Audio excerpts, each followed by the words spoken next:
ഈ മാസം 30 മുക്കോടി ഏകാദശി ദിവസം ഈ ഇലയിൽ ദീപം വെച്ചാൽ മതി. രാഹുകേതു ശനി ദോഷങ്ങൾ ഒഴിവാകും. ദരിദ്രനാണെങ്കിൽ പോലും കോടീശ്വരനാകും. നല്ല അവസരം നഷ്ടപ്പെടുത്തരുത്. പ്രധാനമായും നിങ്ങളുടെ ജാതകത്തിലുള്ള രാഹുകേതു ദോഷങ്ങളും നിങ്ങളെ അലട്ടുന്ന ശനി ദോഷങ്ങളും മാറാനും കടുത്ത ദാരിദ്ര്യത്തിൽ ഉള്ളവർ പോലും കോടീശ്വരന്മാരാകാനും ഈ ഒറ്റ ദീപം വെച്ചാൽ മതി. പലരും ജീവിതത്തിൽ എത്ര ശ്രമിച്ചിട്ടും സാമ്പത്തികമായി വളരാൻ കഴിയാതെ വരുന്നു. കടബാധ്യതകളാൽ വലയുന്നു. അങ്ങനെയുള്ളവരെല്ലാം നിർബന്ധമായും മുക്കോടി ഏകാദശി ദിവസം ഈ ഇലയിൽ ദീപം വെക്കുക. ഈ ഒരു ദീപം നിങ്ങളുടെ വീട്ടിലെ ദാരിദ്ര്യം അകറ്റി ലക്ഷ്മി കടാക്ഷം നൽകും. ആയുരാരോഗ്യങ്ങളോടൊപ്പം സകല സമ്പത്തുകളും ലഭിക്കും. ഈ പുണ്യദിവസത്തിൽ ചെയ്യുന്ന ദീപാരാധനയ്ക്കുള്ള ശക്തി മറ്റൊരു ദിവസവും ലഭിക്കില്ല. കാരണം ഈ ദിവസം പത്മനാഭന്റെ കൃപാ കടാക്ഷങ്ങൾ ഭൂലോകത്ത് ധാരാളമായി ഉണ്ടാകും. അപ്പോൾ ഈ മുക്കോടി ഏകാദശി ദിവസം ഏത് ഇലയിൽ ദീപം വെക്കണം എന്നതിനെക്കുറിച്ച് ഇപ്പോൾ ഈ വീഡിയോയിൽ വിശദമായി അറിയാം. സുഹൃത്തുക്കളെ, ഈ അത്ഭുതകരമായ വിഷയം അറിയുന്നതിനു മുമ്പ് നിങ്ങൾ എല്ലാവരും ഈ വീഡിയോ ലൈക്ക് ചെയ്യുക, ഞങ്ങളുടെ ചാനൽ സബ്സ്ക്രൈബ് ചെയ്യുക. അതുവഴി നിങ്ങൾക്ക് ഇതുപോലുള്ള ആത്മീയ രഹസ്യങ്ങൾ എപ്പോഴും അറിയാൻ കഴിയും. അതുപോലെ ഈ വീഡിയോ കാണുന്ന ഓരോരുത്തരും താഴെ കമന്റ് ബോക്സിൽ ജയ് ശ്രീമന്നാരായണ എന്ന് ഭക്തിയോടെ കമന്റ് ചെയ്യുക. നിങ്ങളുടെ മനസ്സിലുള്ള ആഗ്രഹം സഫലമാകാൻ ആ സ്വാമിയോട് പ്രാർത്ഥിച്ചുകൊണ്ട് ഈ പരിഹാരം എങ്ങനെ ചെയ്യണമെന്ന് ഇപ്പോൾ നമുക്ക് വിശദമായി മനസ്സിലാക്കാം. ഈ മുക്കോടി ഏകാദശി ദിവസം നിർബന്ധമായും ചില നിയമങ്ങൾ പാലിക്കണം. ഈ ദിവസം ചെയ്യാൻ പാടില്ലാത്ത ചില കാര്യങ്ങളുണ്ട്. അവ ചെയ്താൽ ഉള്ള പുണ്യവും നഷ്ടപ്പെടും. ഒന്നാമതായി, ഈ ദിവസം തല കുളിക്കുന്ന കാര്യത്തിൽ വളരെ ശ്രദ്ധിക്കണം. ഈ പുണ്യദിനത്തിൽ തലയിൽ ഷാംപൂ തേച്ച് കുളിക്കാൻ പാടില്ല. അതുപോലെ കുങ്കുമപ്പൂവും ഉപയോഗിക്കരുത്. സാധാരണ വെള്ളത്തിൽ തല കുളിക്കണം, അല്ലെങ്കിൽ നദിയിൽ കുളിക്കുന്നത് കൂടുതൽ ഉത്തമമാണ്. അതുപോലെ ഈ ദിവസം വളരെ തിരക്കുള്ള സ്ഥലങ്ങളിലേക്കും വഴക്കുണ്ടാകുന്ന സ്ഥലങ്ങളിലേക്കും പോകാൻ പാടില്ല. കാരണം അവിടെയുള്ള നെഗറ്റീവ് എനർജി നമ്മളെ ബാധിക്കും. ഈ ദിവസം നമ്മൾ എത്ര ശാന്തമായി ദൈവചിന്തയിൽ ഇരിക്കുന്നോ അത്രയും നല്ലതാണ്. പ്രധാനമായും ശ്രദ്ധിക്കേണ്ട മറ്റൊരു കാര്യം എന്തെന്നാൽ ഈ ദിവസം തുളസി ചെടിയുടെ അടുത്തേക്ക് പോകാൻ പാടില്ല. മുക്കോടി ഏകാദശി ദിവസം തുളസി ഇലകൾ പറിക്കാൻ പാടില്ല. തുളസിയിലകൾ വിഷ്ണുവിന് പ്രിയപ്പെട്ടതാണെങ്കിലും അവ തലേദിവസം പറിച്ചു വെക്കണം. അല്ലാതെ ഏകാദശി ദിവസം ചെടിയിൽ തൊടുകയോ ഇലകൾ പറിക്കുകയോ ചെയ്യുന്നത് മഹാപാപമാണ്. അതുപോലെ ഈ ദിവസം വീട്ടിൽ വഴക്കുണ്ടാക്കുക, നുണ പറയുക, മറ്റുള്ളവരെ ശകാരിക്കുക തുടങ്ങിയവ ചെയ്താൽ നമ്മൾ ചെയ്ത പൂജയെല്ലാം വെറുതെയാകും. ഈ ദിവസം ഉപവാസം അനുഷ്ഠിക്കാൻ കഴിഞ്ഞാൽ വളരെ നല്ലതാണ്. ആരോഗ്യം അനുവദിക്കാത്തവർക്ക് ലഘുഭക്ഷണങ്ങൾ കഴിക്കാം. പക്ഷേ അന്നം കഴിക്കാൻ പാടില്ല. ഉള്ളി, വെളുത്തുള്ളി, മസാലകൾ എന്നിവ ഈ ദിവസം പൂർണ്ണമായും ഒഴിവാക്കണം. സാത്വിക ഭക്ഷണം മാത്രമേ കഴിക്കാവൂ. ഇനി ഈ ദിവസം സ്ത്രീകൾ ചെയ്യേണ്ട ഒരു അത്ഭുതകരമായ കാര്യമുണ്ട്. അതാണ് മൈലാഞ്ചി ഇടുന്നത്. സാധാരണയായി ആഷാഢത്തിൽ മൈലാഞ്ചി ഇടാറുണ്ട്. എന്നാൽ ഈ മുക്കോടി ഏകാദശി ദിവസം മൈലാഞ്ചി അരച്ച് സ്ത്രീകൾ കൈകളിൽ ഇട്ടാൽ അവർക്ക് ദീർഘസുമംഗല യോഗം ലഭിക്കും. അതായത് ഭർത്താവിന്റെ ആയുസ് വർദ്ധിക്കുകയും ദാമ്പത്യം അന്യോന്യം നിലനിൽക്കുകയും ചെയ്യും. അത് മാത്രമല്ല, ആരെല്ലാം സ്വന്തമായി വീടോ ഭൂമിയോ വാങ്ങാൻ ശ്രമിക്കുന്നുണ്ടോ അവർ ഈ ദിവസം മൈലാഞ്ചി ഇട്ടാൽ അവർക്ക് ഭൂമി വാങ്ങാനുള്ള യോഗങ്ങൾ ഉണ്ടാകുമെന്ന് ശാസ്ത്രം പറയുന്നു. ശ്രീമന്നാരായണന്റെ കൈകളിലുള്ള ശംഖ് ചക്രങ്ങൾ എത്ര പവിത്രമാണോ, സ്ത്രീകളുടെ കൈകളിലുള്ള മൈലാഞ്ചിയും അത്രയും ലക്ഷ്മീപ്രദമാണ്. അത് മാത്രമല്ല, ഈ മുക്കോടി ഏകാദശി ദിവസം നിങ്ങൾ ബസാറിൽ പോയി ഉപ്പോ മഞ്ഞളോ വാങ്ങി വീട്ടിൽ കൊണ്ടുവരിക. നമ്മൾ സാധാരണയായി എപ്പോൾ വേണമെങ്കിലും സാധനങ്ങൾ വാങ്ങാറുണ്ട്. എന്നാൽ ഈ വിശേഷപ്പെട്ട ദിവസം കല്ലുപ്പ് പാക്കറ്റോ അല്ലെങ്കിൽ നല്ല മഞ്ഞൾ പാക്കറ്റോ കൊണ്ടുവന്ന് ദൈവത്തിന്റെ അടുത്ത് വെച്ച് അതിനുശേഷം പാചകത്തിൽ ഉപയോഗിക്കാൻ തുടങ്ങിയാൽ ആ വർഷം മുഴുവൻ ലക്ഷ്മി ദേവി നിങ്ങളുടെ വീട്ടിൽ സ്ഥിരമായി വസിക്കും. ഉപ്പ് ലക്ഷ്മി സ്വരൂപമാണ്, മഞ്ഞൾ മംഗളകരമായ വസ്തുവാണ്. ഈ രണ്ടും ഈ പുണ്യദിനത്തിൽ വീട്ടിൽ വരുന്നത് എന്നാൽ സാക്ഷാൽ ആ ലക്ഷ്മീനാരായണന്മാർ നിങ്ങളുടെ വീട്ടിൽ വന്നതിന് തുല്യമാണ്. അതുകൊണ്ട് ഈ ദിവസം ഉപ്പ് പാക്കറ്റോ അല്ലെങ്കിൽ മഞ്ഞൾ പാക്കറ്റോ വാങ്ങാൻ മറക്കരുത്. വെറും 10 കുറയ്ക്കുക 20 രൂപയ്ക്ക് ലഭിക്കുന്നതാണ്. എന്നാൽ ലഭിക്കുന്ന ഫലം കോടികളിൽ വരും. പണമില്ലാതെ കഷ്ടപ്പെടുന്നവരും കടബാധ്യതയിൽ കഴിയുന്നവരും ഈ ചെറിയ കാര്യം ചെയ്തു നോക്കൂ. നിങ്ങളുടെ സാമ്പത്തിക സ്ഥിതിയിലുണ്ടാകുന്ന മാറ്റം നിങ്ങൾക്ക് തന്നെ മനസ്സിലാകും. ഇനി കാര്യത്തിലേക്ക് വരികയാണെങ്കിൽ, മുക്കോടി ഏകാദശി ദിനത്തിൽ ദീപം കൊളുത്തുന്നതിന് പിന്നിൽ ഒരു വലിയ അർത്ഥമുണ്ട്. ദീപം എന്നാൽ പരബ്രഹ്മ സ്വരൂപം. ഇരുട്ടിനെ, അതായത് അജ്ഞാനത്തെയും ദാരിദ്ര്യത്തെയും ഇല്ലാതാക്കി വെളിച്ചത്തെ, അതായത് ജ്ഞാനത്തെയും ഐശ്വര്യത്തെയും നൽകുന്നതാണ് ദീപം. ഏകാദശി ദിനത്തിൽ കൊളുത്തുന്ന ദീപം നമ്മുടെ എല്ലാ പാപങ്ങളെയും ഭസ്മമാക്കുന്നു. പ്രത്യേകിച്ച് ജാതകപ്രകാരം ആർക്കാണോ ശനിദോഷം കൂടുതലുള്ളത്, ആർക്കാണോ രാഹുകേതുക്കളുടെ ദോഷം കാരണം കാര്യങ്ങൾ മുടങ്ങുന്നത്, അവർക്ക് ഈ ദീപം കൊളുത്തുന്നത് ഒരു രാമബാണം പോലെ പ്രവർത്തിക്കും. കടബാധ്യത കാരണം ഉറക്കമില്ലാത്ത രാത്രികൾ കഴിച്ചുകൂട്ടുന്നവർക്ക് ഈ പരിഹാരം ഒരു കൽപ്പവൃക്ഷം പോലെയാണ്. ഈ ദിവസം നിങ്ങൾ ഏത് ഇലയിലാണ് ദീപം കൊളുത്തേണ്ടതെന്നാൽ അത് മറ്റൊന്നുമല്ല, സാക്ഷാൽ ശ്രീ മഹാവിഷ്ണുവിന് ഏറ്റവും പ്രിയപ്പെട്ട അരയാലിലയാണ്. അരയാൽ വൃക്ഷത്തെ അശ്വത്ഥ വൃക്ഷം എന്നും വിളിക്കുന്നു. വൃക്ഷാണാം അശ്വത്ഥം എന്ന് ഭഗവത്ഗീതയിൽ ശ്രീകൃഷ്ണ പരമാത്മാവ് സ്വയം പറഞ്ഞിട്ടുണ്ട്. അതായത് വൃക്ഷങ്ങളിൽ ഞാൻ അരയാൽ വൃക്ഷമാണ് എന്നാണ് അദ്ദേഹത്തിന്റെ അർത്ഥം. അരയാൽ വൃക്ഷത്തിന്റെ വേരുകളിൽ ബ്രഹ്മാവും മധ്യത്തിൽ വിഷ്ണുവും അഗ്രഭാഗത്ത് ശിവനും കുടികൊള്ളുന്നു. അതുകൊണ്ടാണ് ഈ അരയാലിലയിൽ ദീപം കൊളുത്തുന്നതിലൂടെ ത്രിമൂർത്തികളുടെ അനുഗ്രഹം ലഭിക്കുന്നത്. പ്രത്യേകിച്ച് ശനിദേവൻ അരയാൽ വൃക്ഷത്തിന് കീഴിൽ തപസ്സു ചെയ്യുമെന്നും അരയാൽ വൃക്ഷത്തെ പൂജിക്കുന്നവർക്ക് ശനിദോഷങ്ങൾ ഉണ്ടാകില്ലെന്നും ശാസ്ത്രം പറയുന്നു. രാഹുകേതു ദോഷങ്ങളുള്ളവരും അരയാലിലയിൽ ദീപം കൊളുത്തിയാൽ ആ ഗ്രഹങ്ങളുടെ ഗതി മാറി നിങ്ങൾക്ക് അനുകൂലമായ ഫലങ്ങൾ നൽകും. അതുകൊണ്ട് മുക്കോടി ഏകാദശി ദിനത്തിൽ രാവിലെ എഴുന്നേറ്റ് തലസ്നാനം ചെയ്ത് ശുഭ്രവസ്ത്രം ധരിക്കണം. അതിനുശേഷം സൂര്യോദയത്തിന് മുമ്പോ അല്ലെങ്കിൽ വൈകുന്നേരം ഗോധൂളി വേളകളിലോ ഈ ദീപം കൊളുത്തുന്നത് വളരെ നല്ലതാണ്. ആദ്യം നിങ്ങൾ ഒരു അരയാലില കൊണ്ടുവരണം. ഇല എവിടെയും കീറിയിരിക്കരുത്. ദ്വാരങ്ങൾ ഉണ്ടാകരുത്. പുതിയ അരയാലില കൊണ്ടുവന്ന് ശുദ്ധമായ മഞ്ഞൾ വെള്ളത്തിൽ കഴുകണം. മഞ്ഞൾ വെള്ളത്തിൽ കഴുകുന്നതിലൂടെ ഇലയിലുള്ള ദോഷങ്ങൾ നീങ്ങി അത് അത്യന്തം പവിത്രമായി മാറുന്നു. ഇങ്ങനെ തയ്യാറാക്കിയ അരയാലില പൂജാമുറിയിൽ തറയിൽ ഒരു ചെറിയ കോലം വരച്ച് അതിനു മുകളിൽ വെക്കണം. ആ അരയാലിലയിൽ അല്പം ചന്ദനവും കുങ്കുമവും തൊടണം. ഇപ്പോൾ ആ ഇലയുടെ മുകളിൽ ഒരു മൺപ്രമിത വെക്കണം. മൺപ്രമിത ഇല്ലെങ്കിൽ മാവ് കൊണ്ടുള്ള ദീപവും വെക്കാം. ഈ പ്രമിതയിൽ പശുവിൻ നെയ്യ് ഒഴിക്കുന്നത് ഏറ്റവും ശ്രേഷ്ഠമാണ്. പശുവിൻ നെയ്യ് ലഭ്യമല്ലാത്തവർക്ക് എള്ളെണ്ണ ഉപയോഗിക്കാം. ഈ എണ്ണയിൽ 2 പരുത്തിത്തിരികൾ ചേർത്ത് ഒരു തിരിയാക്കി കത്തിക്കണം. ഇതിനെ ഏകവത്തി എന്ന് പറയുന്നു. ഈ വിളക്ക് നിങ്ങളുടെ വീട്ടിലുള്ള വെങ്കടേശ്വര സ്വാമിയുടെ ചിത്രത്തിന് മുന്നിലോ വിഷ്ണുവിന്റെയോ ശ്രീകൃഷ്ണന്റെയോ രാമന്റെയോ ചിത്രത്തിന് മുന്നിലോ വെക്കണം. വിളക്ക് കത്തിക്കുമ്പോൾ ഓം നമോ നാരായണായ അല്ലെങ്കിൽ ജയ് ശ്രീമന്നാരായണ എന്ന മന്ത്രം മനസ്സിൽ ജപിച്ചുകൊണ്ടിരിക്കണം. വിളക്ക് കത്തിച്ച ശേഷം ആ വിളക്കിന് മനസ്സുരുകി നമസ്കരിച്ച് നിങ്ങളുടെ കഷ്ടപ്പാടുകളും സാമ്പത്തിക ബുദ്ധിമുട്ടുകളും സ്വാമിയോട് പറയണം. സ്വാമി, എന്റെ ജാതകത്തിലുള്ള ശനി ദോഷങ്ങളും രാഹുകേതു ദോഷങ്ങളും നീക്കി എന്നെ ഈ കടക്കെണിയിൽ നിന്ന് രക്ഷിക്കൂ, എനിക്ക് സുഖശാന്തി നൽകൂ എന്ന് പ്രാർത്ഥിക്കണം.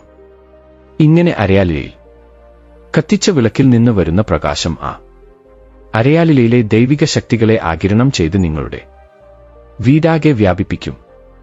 ഇത് കാരണം വീട്ടിലുള്ള നെഗറ്റീവ് എനർജിയെല്ലാം പോയി പോസിറ്റീവ് എനർജി വരും.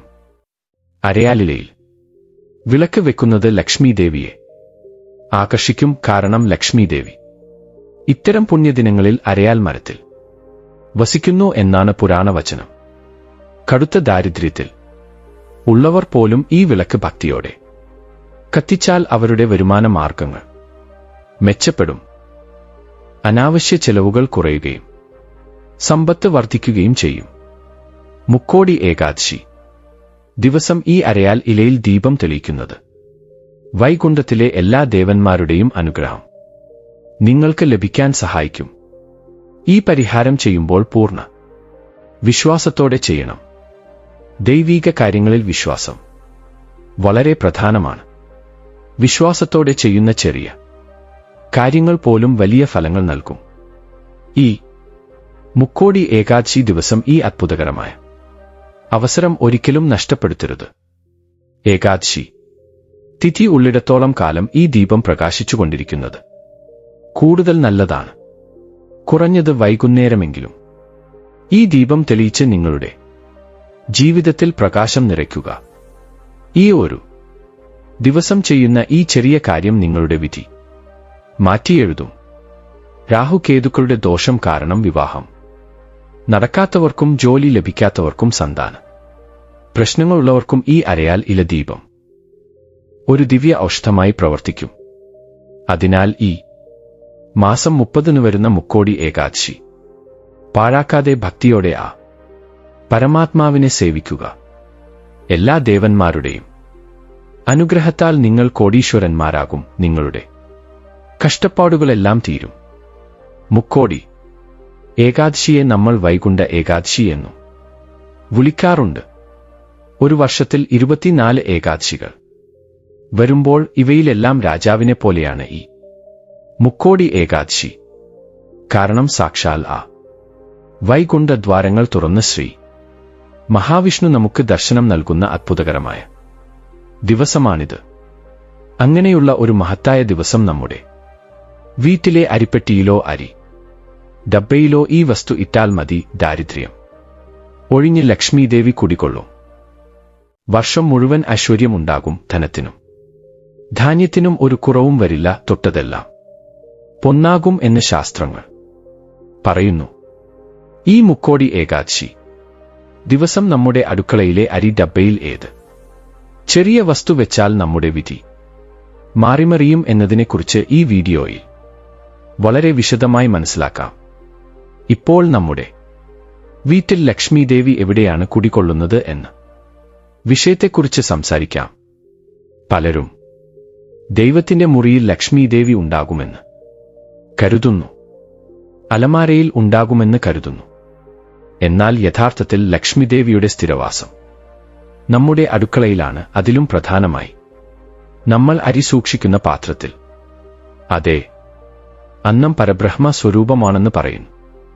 അങ്ങനെയുള്ള അന്നത്തിന് മൂലമായ അരി എന്നാൽ സാക്ഷാൽ അന്നപൂർണാദേവി തന്നെ, അതായത് ലക്ഷ്മി സ്വരൂപം അല്ലേ? നമ്മൾ പല സന്ദർഭങ്ങളിലും കാണാറുണ്ട്. നമ്മുടെ മുതിർന്നവർ അരിപ്പാത്രം കാലിയായാൽ അരി തീർന്നു എന്ന് പറയാൻ അനുവദിച്ചിരുന്നില്ല. അരി കുറഞ്ഞു എന്ന് പറയാൻ പറയുമായിരുന്നു. കാരണം ആ പാത്രം എപ്പോഴും നിറഞ്ഞിരിക്കണം. ഈ അടുത്ത കാലത്ത് നമ്മൾ അരിപ്പാത്രത്തെ വളരെ അശ്രദ്ധയോടെയാണ് കൈകാര്യം ചെയ്യുന്നത്. പ്ലാസ്റ്റിക് പാത്രങ്ങളിൽ ഇടുന്നു. എവിടെ വേണമെങ്കിലും ഇടുന്നു. എന്നാൽ നിങ്ങൾ ശ്രദ്ധിക്കുക, പണ്ടുകാലത്ത് അരി സൂക്ഷിക്കാൻ വലിയ വലിയ അറകൾ ഉണ്ടായിരുന്നു. അല്ലെങ്കിൽ മൺകലങ്ങളും ഓട്ടുപാത്രങ്ങളും ഉപയോഗിച്ചിരുന്നു. ആ അരിപ്പാത്രത്തെ വളരെ പവിത്രമായി കരുതിയിരുന്നു. ഇന്ന് നമ്മൾ അറിയേണ്ട പ്രധാനപ്പെട്ട കാര്യം ഇതാണ്. നിങ്ങളുടെ വീട്ടിൽ സാമ്പത്തിക പ്രശ്നങ്ങളുണ്ടോ? കയ്യിൽ പണമില്ലേ? എങ്കിൽ ആദ്യം നിങ്ങളുടെ അരിപ്പാത്രത്തിന്റെ സ്ഥിതി ശ്രദ്ധിക്കുക. പലരുടെയും വീടുകളിൽ അരിപ്പാത്രത്തിൽ പുഴുക്കൾ ഉണ്ടാകും. അല്ലെങ്കിൽ അടിയിൽ പൊടി അടിഞ്ഞുകൂടി ഉണ്ടാകും. അരിപ്പാത്രത്തിന് ചുറ്റും ചിലന്തിവലകൾ ഉണ്ടാകും. എന്നാൽ അങ്ങനെ അരിപ്പാത്രം പൊടി അടിഞ്ഞുകൂടിയിരിക്കരുത്. അത് ദാരിദ്ര്യത്തിന്റെ സൂചനയാണ്. നമ്മൾ എപ്പോഴാണോ അരിയെ ബഹുമാനിക്കുന്നത്, അപ്പോഴാണ് ആ ദേവി നമ്മുടെ വീട്ടിൽ ധനവർഷം ചൊരിയുന്നത്. അരിപ്പാത്രം എന്നത് നമ്മുടെ വീട്ടിലെ അക്ഷയപാത്രം പോലെയാണ്. അതിന്റെ കാര്യത്തിൽ നമ്മൾ പാലിക്കേണ്ട നിയമങ്ങൾ പലതുണ്ട്. ആദ്യം, ഒരിക്കലും അരിപ്പാത്രം തറയിൽ നേരിട്ട് വെക്കരുത്. അതിനടിയിൽ ഒരു പേപ്പറോ പ്ലാസ്റ്റിക് കവറോ വെച്ച് അതിന്റെ മുകളിൽ പാത്രം വെക്കണം. കാരണം ലക്ഷ്മിദേവിയെ തറയിൽ വെച്ചാൽ അനാദരിച്ചതിന് തുല്യമാണ്. അതുപോലെ നമ്മൾ അരിപാത്രത്തിൽ ഒരിക്കലും നമ്മൾ ചോറ് വെക്കാൻ അരിയെടുക്കുന്ന ഗ്ലാസ് അല്ലെങ്കിൽ തവി ഉണ്ടാകുമല്ലോ, അത് ഉള്ളിൽ ഉപേക്ഷിക്കരുത്. അരിയെടുത്ത ഉടൻ ആ ഗ്ലാസ് പുറത്ത് വെക്കണം, അല്ലാതെ അരിയിൽ പോഴ്ത്തി വെക്കരുത്. ഇത് വളരെ ചെറിയ കാര്യമായി തോന്നാമെങ്കിലും വാസ്തുപരമായും ആത്മീയപരമായും ഇത് വളരെ വലിയ ദോഷമാണ്. മറ്റൊരു പ്രധാനപ്പെട്ട കാര്യം എന്തെന്നാൽ ഇരുട്ടത്ത് ഒരിക്കലും അരി എടുക്കരുത്. വൈകുന്നേരം വിളക്ക് കത്തിച്ച ശേഷം അരിപാത്രത്തിൽ കൈ ഇടരുത് എന്ന് നമ്മുടെ പൂർവികർ അതുകൊണ്ടാണ് പറയുന്നത്. ഒരുപക്ഷേ നിർബന്ധിത സാഹചര്യങ്ങളിൽ എടുക്കേണ്ടി വന്നാൽ ലൈറ്റ് ഇട്ട് അന്നപൂർണാദേവിയെ ധ്യാനിച്ച അപ്പോൾ എടുക്കണം. അതുപോലെ അരിപാത്രം എപ്പോൾ വേണമെങ്കിലും ഏത് ആഴ്ച വേണമെങ്കിലും വൃത്തിയാക്കരുത്. വെള്ളിയാഴ്ചയോ ചൊവ്വാഴ്ചയോ അരിപാത്രം പൂർണ്ണമായി കാലിയാക്കി കഴുകുന്നത് പോലുള്ള കാര്യങ്ങൾ ചെയ്യരുത്. വ്യാഴാഴ്ചയോ ബുധനാഴ്ചയോ നോക്കി വൃത്തിയാക്കണം. മറ്റൊരു രഹസ്യം എന്തെന്നാൽ നമ്മൾ അരിപാത്രത്തിൽ എപ്പോഴും ഒരേതരം അരി മാത്രം വെക്കണം. അതായത് പഴയ അരി തീരുന്നതിന് മുൻപ് പുതിയ അരി കൊണ്ടുവന്ന് അതിനു മുകളിൽ ഇടാറുണ്ട്. പലരും അങ്ങനെ ചെയ്യരുത്. പഴയത് പൂർണ്ണമായി ഉപയോഗിച്ച ശേഷം പാത്രം വൃത്തിയാക്കി അതിന് മഞ്ഞളും കുങ്കുമവും പൊട്ടുകൾ വെച്ച് അപ്പോൾ പുതിയ അരി ഇടണം. ഇങ്ങനെ ചെയ്യുന്നത് വഴി ആ വീട്ടിൽ ധനത്തിന് കുറവുണ്ടാകില്ല. ധാന്യം എവിടെയാണോ ഉള്ളത് അവിടെ ധനവും ഉണ്ടാകും. നമ്മൾ എത്ര സമ്പാദിച്ചാലും കഴിക്കാൻ ഭക്ഷണം ഇല്ലെങ്കിൽ ആ സമ്പാദ്യം വെറുതെയാണല്ലോ. അതുകൊണ്ട് നമുക്ക് അന്നം നൽകുന്ന ആ അരിപാത്രത്തെ ഒരു ദേവിയെപ്പോലെ പൂജിക്കണം. നിങ്ങൾ എപ്പോഴെങ്കിലും ശ്രദ്ധിച്ചിട്ടുണ്ടോ, നമ്മൾ എന്തെങ്കിലും ശുഭകാര്യം നടന്നാൽ അക്ഷതം ഇടാറുണ്ട്. കാരണം അരി ശുഭത്തിന്റെ പ്രതീകമാണ്. അങ്ങനെയുള്ള അരിയെ നമ്മൾ സൂക്ഷിക്കുന്ന പാത്രം എത്ര വൃത്തിയുള്ളതും എത്ര പവിത്രവുമാണോ അത്രയും നമ്മുടെ ജീവിതം നന്നായിരിക്കും. കൂടുതൽ വിശദമായി പറയുകയാണെങ്കിൽ അരിപാത്രത്തിൽ ഒരിക്കലും പുഴുക്കൾ വരാതെ നോക്കണം. അതിനായി നമ്മൾ പലതരം കെമിക്കലുകൾ ഉപയോഗിക്കേണ്ട ആവശ്യമില്ല. നമ്മുടെ അടുക്കളയിലുള്ള സ്വാഭാവിക വസ്തുക്കളായ വേപ്പിലയോ ഉണക്കമുളകോ അരി പാത്രത്തിൽ ഇട്ടാൽ പുഴുവരില്ല. ആരോഗ്യത്തിനും നല്ലതാണ്. പ്രത്യേകിച്ച് ഈ മുക്കോടി ഏകാദശി പോലുള്ള പുണ്യദിനങ്ങളിൽ അരിപാത്രം ഒഴിഞ്ഞു കിടക്കാൻ പാടില്ല. ഉത്സവം വരുന്നു എന്ന് കേൾക്കുമ്പോൾ തന്നെ 2 ദിവസം മുൻപ് പാത്രം നിറയെ അരിയുണ്ടെന്ന് ഉറപ്പാക്കുക. നിറഞ്ഞ കുടം പോലെ ആ പാത്രം ഇരുന്നാൽ നിങ്ങളുടെ വീടും സമ്പൽ സമൃദ്ധിയാൽ നിറയും. മറ്റൊരു കാര്യം എന്തെന്നാൽ നമ്മൾ ചോർ പാചകം ചെയ്യാൻ അരി എടുക്കുമ്പോൾ താഴെ വീഴാതെ ശ്രദ്ധിക്കണം. കാലിനടിയിൽ അരിമണികൾ ചതഞ്ഞാൽ അത് മഹാപാപമാണ്. അതുകൊണ്ട് അരിപാത്രത്തിന്റെ അടുത്ത് വളരെ ശ്രദ്ധിക്കണം. ചില സ്ത്രീകൾ കുളിക്കാതെ അശുദ്ധമായ വസ്ത്രങ്ങളോടെ അരിപാത്രത്തിൽ തൊടാറുണ്ട്. എന്നാൽ അത് ഒരിക്കലും ചെയ്യാൻ പാടില്ല. അന്നപൂർണാദേവി കോപിക്കും. നമ്മൾ എത്ര ഭക്തിയോടെ എത്ര രുചിയോടെ പാചകം ചെയ്യുന്നുവോ ആ ഭക്ഷണം നമ്മുടെ ശരീരത്തിന് അത്രയും ശക്തി നൽകും.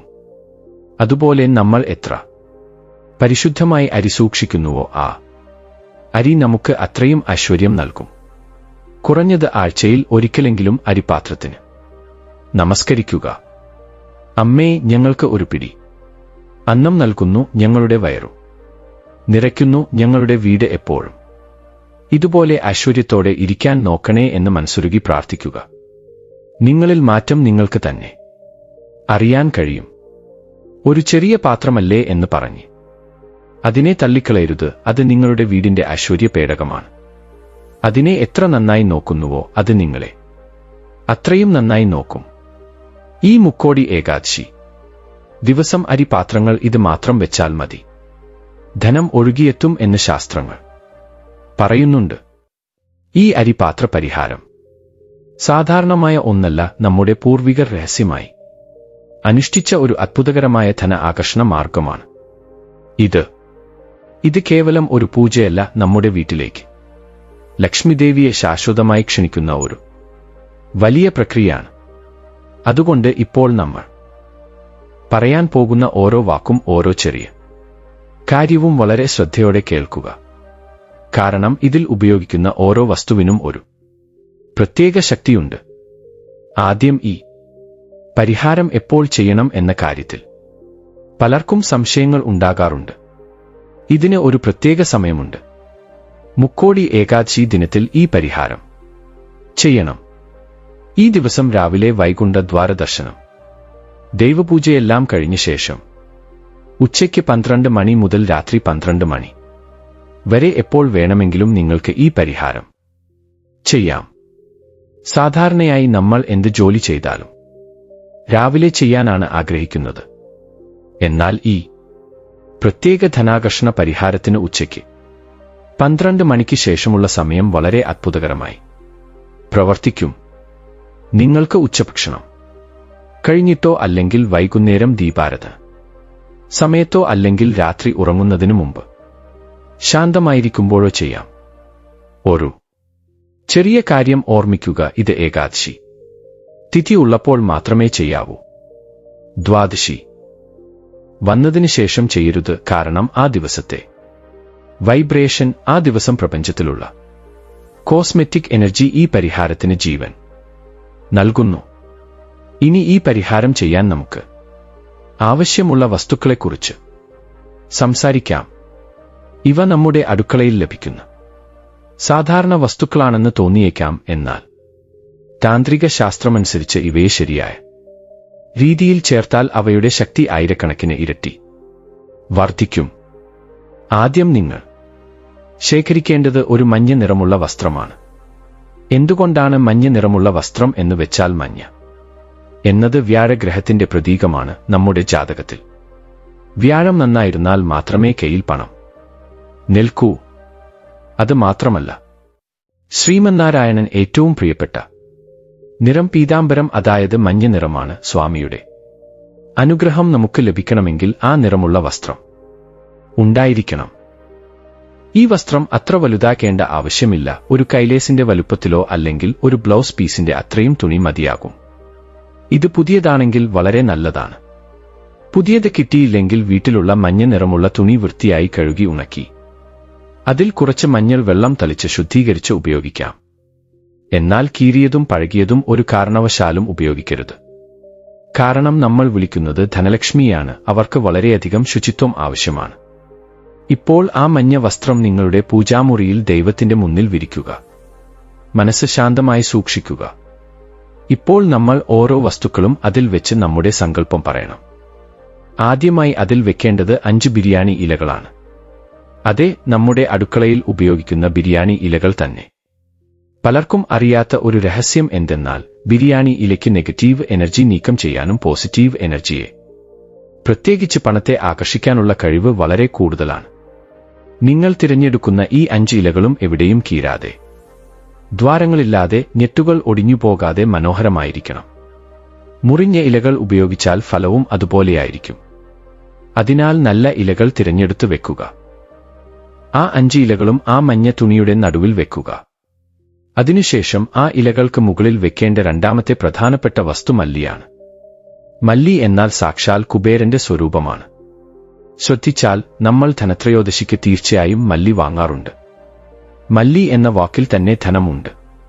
ഒരു ചെറിയ വിത്ത് മണ്ണിൽ വെച്ചാൽ അത് മുളച്ച് വളർന്ന് വലുതായി വീണ്ടും ആയിരക്കണക്കിന് വിത്തുകൾ എങ്ങനെ നൽകുന്നുവോ, അതുപോലെ നമ്മുടെ കയ്യിലുള്ള പണവും വർദ്ധിക്കണമെന്നും നമ്മുടെ വീട്ടിലുള്ള സമ്പത്ത് അനുദിനം വർദ്ധിക്കണമെന്നും ആഗ്രഹിച്ചുകൊണ്ട് ഒരു പിടി മല്ലി എടുത്ത് ആ ബിരിയാണി ഇലകളിൽ ഇടുക.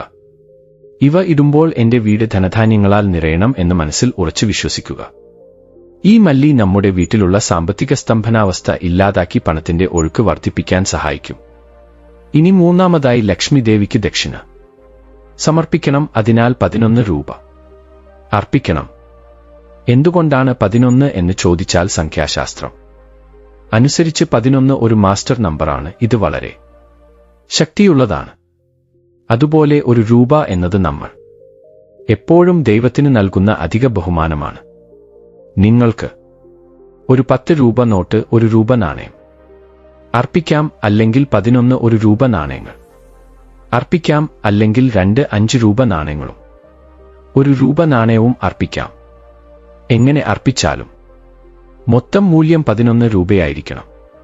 ഈ പണം മല്ലിയിലയിൽ വെക്കുമ്പോൾ ലക്ഷ്മിദേവിയോട് ഈ ചെറിയ തുക വിറ്റായി അർപ്പിക്കുന്നു. ഇതിനെ അക്ഷയമാക്കണമെന്ന് പ്രാർത്ഥിക്കുക. അതിനുശേഷം മംഗളകരമായ വസ്തുക്കളായ മഞ്ഞളും കുങ്കുമവും അല്പം അതിൽ ചേർക്കണം. മഞ്ഞൾ ലക്ഷ്മിദേവിക്കും കുങ്കുമം ഗൗരിദേവിക്കും പ്രതീകങ്ങളാണ്.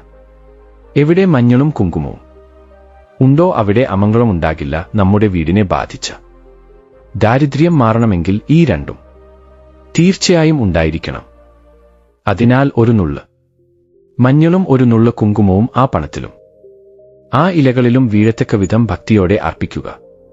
ഇവ ആ പരിഹാരത്തിന് പ്രാണപ്രതിഷ്ഠ ചെയ്തതിന് തുല്യമാണ്. ഇപ്പോൾ ഏറ്റവും പ്രധാനപ്പെട്ട ഒരു വസ്തുവിനെക്കുറിച്ച് അറിയാം. പലരും പണം സമ്പാദിക്കുന്നു, പക്ഷേ അത് നിലനിൽക്കില്ല. മാസങ്ങളോളം ചിലവായി പോകും. അല്ലെങ്കിൽ ആരെങ്കിലും കടം ചോദിക്കും, കൊടുത്താൽ തിരികെ ലഭിക്കില്ല. അല്ലെങ്കിൽ രോഗങ്ങൾ വരും. ഇതിന് പ്രധാന കാരണം നരദൃഷ്ടിയും ശത്രുബാധകളുമാണ്. മനുഷ്യന്റെ കണ്ണിന് കറുത്ത കല്ലും പൊട്ടുമെന്ന് പറയുന്നു.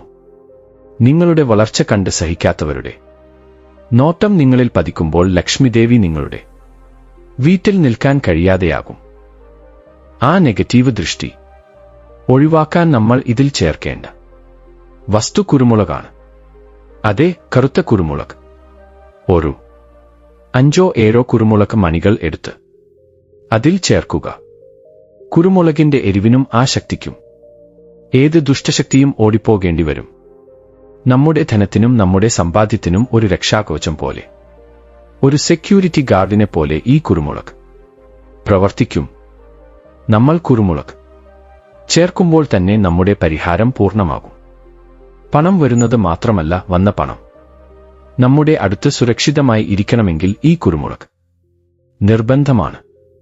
ഇപ്പോൾ എല്ലാ വസ്തുക്കളും ചേർത്തല്ലോ. ഇനി നിങ്ങൾ ചെയ്യേണ്ടത് എന്തെന്നാൽ കണ്ണുകൾ അടച്ച് ആ ശ്രീമന്നാരായണന്റെ പാദങ്ങളെ മനസ്സിൽ ധ്യാനിച്ച് നിങ്ങളുടെ എല്ലാ പ്രശ്നങ്ങളും അദ്ദേഹത്തിന്റെ പാദങ്ങളിൽ സമർപ്പിക്കുക. സ്വാമി, എന്റെ സാമ്പത്തിക ബുദ്ധിമുട്ടുകൾ മാറണം, കടങ്ങൾ തീരണം, എന്റെ ഭർത്താവിന്റെ ബിസിനസ് നന്നായി നടക്കണം, അല്ലെങ്കിൽ എന്റെ കുട്ടികളുടെ ജോലി നന്നായിരിക്കണം, എന്റെ വീട് ഐശ്വര്യവും സമ്പത്തും കൊണ്ട് നിറയണം എന്നിങ്ങനെ നിങ്ങൾക്ക് എന്ത് ആഗ്രഹമാണോ ഉള്ളത് അത് ശക്തമായി വ്യക്തമായി ആഗ്രഹിക്കുക. സങ്കല്പം എത്ര ശക്തമാണോ അത്രയും വേഗത്തിൽ ഫലം ലഭിക്കും. അതിനുശേഷം ആ തുണി പതുക്കെ എടുത്ത് അകത്തുള്ള സാധനങ്ങൾ താഴെ വീഴാതെ സൂക്ഷിച്ച് ഒരു ചെറിയ കെട്ടായി കെട്ടുക. ഇതിന് ഏത് നൂലും ഉപയോഗിക്കാം. മഞ്ഞ നൂലാണെങ്കിൽ കൂടുതൽ നല്ലത്, അല്ലെങ്കിൽ സാധാരണ നൂലാണെങ്കിലും കുഴപ്പമില്ല. പക്ഷേ കെട്ടുമ്പോൾ മാത്രം നിങ്ങളുടെ കഷ്ടപ്പാടുകളെല്ലാം ബന്ധിക്കുകയാണ്. ഇനി അവ എന്നെ വിഷമിപ്പിക്കില്ല എന്ന് കരുതി മുറുക്കി കെട്ടുക. ഇവിടെ തീർന്നില്ല. ഇപ്പോൾ യഥാർത്ഥ ഘട്ടം ഉണ്ട്. കെട്ടിയ കെട്ടിന് മുകളിൽ നമ്മൾ നേരത്തെ ഉപയോഗിച്ച കുങ്കുമം അല്പം നനച്ച് അല്ലെങ്കിൽ ചന്ദനം അരച്ച് അതുപയോഗിച്ച് ആ കെട്ടിന് മുകളിൽ ഗോവിന്ദ നാമം എഴുതുക. ഗോവിന്ദ നാമത്തിനുള്ള ശക്തി അത്ര ചെറുതല്ല. ആപത്തിൽ സഹായിക്കുന്നവൻ ആ ഗോവിന്ദൻ. ആ നാമം ആ കെട്ടിന് മുകളിൽ ഉണ്ടെങ്കിൽ സാക്ഷാൽ ആ വെങ്കടേശ്വര സ്വാമി ആ കെട്ടിൽ കുടിയിരിക്കുന്നതിന് തുല്യമാണ്. നമ്മൾ ദ്രൗപദിയുടെ വസ്ത്രാഭരണ സമയത്ത് കണ്ടതാണ് ഗോവിന്ദ എന്ന് ഒരു വാക്ക്. വിളിച്ചപ്പോൾ അക്ഷയമായി സാരികൾ നൽകി.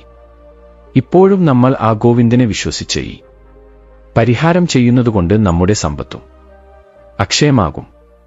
ഇങ്ങനെ തയ്യാറാക്കിയ ആ ശക്തിയുള്ള കെട്ട് നമ്മൾ അരിയുടെ ഡബ്ബയിൽ വെക്കണം. എന്നാൽ ഡബ്ബയുടെ മുകളിൽ വെറുതെ അങ്ങനെ കെട്ടിവെക്കരുത്. രഹസ്യമായിരിക്കണം. അതായത് രഹസ്യമായിരിക്കണം. 4 പേർക്ക് കാണാൻ കഴിയുന്ന രീതിയിലാണെങ്കിൽ അതിന്റെ ശക്തി കുറയും. അതുകൊണ്ട് നിങ്ങളുടെ അരിയുടെ ഡബ്ബയിൽ കൈകൊണ്ട് അല്പം ആഴത്തിൽ ഒരു കുഴിയുണ്ടാക്കി ആ കുഴിയിൽ ഈ കെട്ട് വെച്ച് അതിനു മുകളിൽ വീണ്ടും അരിയിട്ട് മൂടുക. അതായത് ആരെങ്കിലും പാത്രത്തിന്റെ അടപ്പ് തുറന്നു നോക്കിയാൽ മുകളിൽ അരി മാത്രമേ കാണാവൂ. ഉള്ളിൽ ഈ കെട്ട് ഉണ്ടെന്ന് നിങ്ങൾക്ക് മാത്രമേ അറിയാവൂ. ഇങ്ങനെ അരിയുടെ ഉള്ളിൽ വെക്കുന്നതുകൊണ്ട് ഒരു അത്ഭുതകരമായ ശാസ്ത്രം സംഭവിക്കുന്നു. ആ കെട്ടിലുള്ള ബിരിയാണി ഇല, മല്ലി, കുരുമുളക്, ആ മന്ത്രിച്ച രൂപ നാണയങ്ങളുടെ ശക്തി ആ അരിമണികളിലേക്ക് പടരുന്നു. നമ്മൾ എല്ലാ ദിവസവും ആ അരി വേവിച്ച് കഴിക്കുമ്പോൾ അത് ചോറായി മാറി നമ്മുടെ രക്തത്തിൽ കലരുന്നു. ആ പോസിറ്റീവ് ഊർജം നമ്മുടെ ശരീരത്തിലേക്കും നമ്മുടെ തലച്ചോറിലേക്കും പോകുന്നു. ഇതുകൊണ്ട് നമ്മുടെ ചിന്താരീതി മാറുന്നു. മടി പോകുന്നു, നിരാശ പോകുന്നു. എനിക്ക് നേടാൻ കഴിയും, എനിക്ക് സമ്പാദിക്കാൻ കഴിയും എന്ന് ആത്മവിശ്വാസം വർദ്ധിക്കുന്നു. നമുക്ക് അറിയാതെ തന്നെ നമ്മളിൽ ഒരു പോസിറ്റീവ് വൈബ്രേഷൻ വരുന്നു. അത് നമ്മളെ വിജയതീരങ്ങളിലേക്കും ലാഭങ്ങളിലേക്കും നയിക്കുന്നു. ഇത് വളരെ സൂക്ഷ്മമായ കാര്യമാണ്, പക്ഷേ വളരെ വലിയ ഫലം നൽകുന്നു. അപ്പോൾ ആ കെട്ട് എത്ര നാൾ വെക്കണം എന്ന സംശയം നിങ്ങൾക്ക് വരാം. ഇത് കുറഞ്ഞത് ഒരു മണ്ഡലം ദിവസങ്ങൾ, അതായത് 41 ദിവസങ്ങളോ അല്ലെങ്കിൽ അടുത്ത ഏകാദശി വരെയോ അല്ലെങ്കിൽ ഒരു മാസക്കാലമോ ആ അരിപാത്രത്തിൽ തന്നെ വെക്കുക. ഇടയ്ക്ക് അരി തീർന്നു പോവുകയാണെങ്കിൽ പുതിയ അരി ഇടുകയല്ലാതെ കെട്ട് എടുക്കരുത്. ഒരുപക്ഷെ അരി എടുക്കുമ്പോൾ ആ കെട്ട് കയ്യിൽ തട്ടിയാൽ അത് എടുത്തു മാറ്റി അരി എടുത്ത ശേഷം വീണ്ടും ഉള്ളിൽ രഹസ്യമായി വെക്കുക. അല്ലാതെ വീണ്ടും പുറത്തെടുത്ത് നോക്കരുത്. ഒരു മാസം അല്ലെങ്കിൽ 41 ദിവസം കഴിഞ്ഞ ശേഷം ആ കെട്ട് പുറത്തെടുത്ത് അതിലുള്ള 11 രൂപ മാത്രം എടുത്ത് ക്ഷേത്രത്തിലെ കാണിക്കവഞ്ചിയിൽ ഇടുക. അല്ലാതെ ആ കെട്ട് നിങ്ങൾ ചിലവഴിക്കരുത്. ഇനി ബാക്കിയുള്ള ബിരിയാണി ഇലകൾ, മല്ലി, കുരുമുളക് തുടങ്ങിയ ഉപയോഗിച്ച സാധനങ്ങൾ ഒഴുകുന്ന വെള്ളത്തിൽ ഒഴുക്കിക്കളയുക. അല്ലെങ്കിൽ ആരും ചവിട്ടാത്ത സ്ഥലത്ത് ഏതെങ്കിലും മരത്തിന്റെ ചുവട്ടിൽ ഇടുക. ആ മഞ്ഞ തുണി വൃത്തിയായി കഴുകി വീണ്ടും ദൈവീക കാര്യങ്ങൾക്ക് ഉപയോഗിക്കാം. അല്ലെങ്കിൽ പിന്നീട് വരുന്ന മുക്കോടി ഏകാദശിക്ക് ഇതേ പരിഹാരം ചെയ്യാൻ ഉപയോഗിക്കാം. ഈ ചെറിയ പരിഹാരം കാണാൻ വളരെ സാധാരണമായി തോന്നിയേക്കാം, എന്നാൽ ഇതിന് പിന്നിലുള്ള ആത്മീയ ശക്തി വളരെ വലുതാണ്. നമ്മൾ എപ്പോഴാണോ ആ പവിത്രമായ കെട്ട് നമ്മുടെ വീടിന്റെ അക്ഷയപാത്രമായ അരിപ്പെട്ടിയിൽ വെക്കുന്നത്, അപ്പോൾ സാക്ഷാൽ ആ അന്നപൂർണാദേവിയുടെ അനുഗ്രഹം നമ്മുടെ കുടുംബത്തിന് പൂർണ്ണമായി ലഭിക്കും. ആ അമ്മയുടെ തണുത്ത നോട്ടം നമ്മുടെ അടുക്കളയിൽ പതിച്ചാൽ പിന്നെ ആ വീട്ടിൽ പണത്തിനോ ധാന്യത്തിനോ ഒരു കുറവും വരില്ല. എത്ര ചിലവഴിച്ചാലും എത്ര പാചകം ചെയ്താലും അരിപ്പെട്ടി എപ്പോഴും നിറഞ്ഞ കുടം പോലെ സമൃദ്ധമായിരിക്കും. നമ്മുടെ മുതിർന്നവർ എപ്പോഴും വീട് ധനധാന്യങ്ങളാൽ നിറയട്ടെ എന്ന് അനുഗ്രഹിക്കാറുണ്ട്. അതിന്റെ അർത്ഥം ഇതാണ്: കഴിക്കാൻ കുറവില്ലാത്ത ഭക്ഷണം, കൈ നിറയെ പണം എന്നിവയാണ് യഥാർത്ഥ ഐശ്വര്യം. ഈ മുക്കോടി ഏകാദശി നാളിൽ ചെയ്ത ഈ പരിഹാരം കൊണ്ട് നിങ്ങളുടെ വീട് സമ്പത്തിനും ഐശ്വര്യത്തിനും ഇടമായി മാറും. വിശപ്പിന്റെ കഷ്ടപ്പാടുകൾ, സാമ്പത്തിക ബുദ്ധിമുട്ടുകൾ ഇല്ലാതാകും. നിങ്ങളുടെ വീടുകളിൽ എപ്പോഴും ശുഭകരമായി ലക്ഷ്മിദേവി വസിക്കുന്ന ഇടമായി മാറും. അതുകൊണ്ട് പൂർണ്ണ വിശ്വാസത്തോടും ഭക്തിയോടും കൂടി ഈ കാര്യം ചെയ്യുക. ആ അന്നപൂർണാദേവിയുടെ അനുഗ്രഹത്താൽ നിങ്ങളുടെ ജീവിതം ഐശ്വര്യപൂർണമാകും. നിങ്ങൾക്ക് എല്ലാ നല്ല കാര്യങ്ങളും സംഭവിക്കും.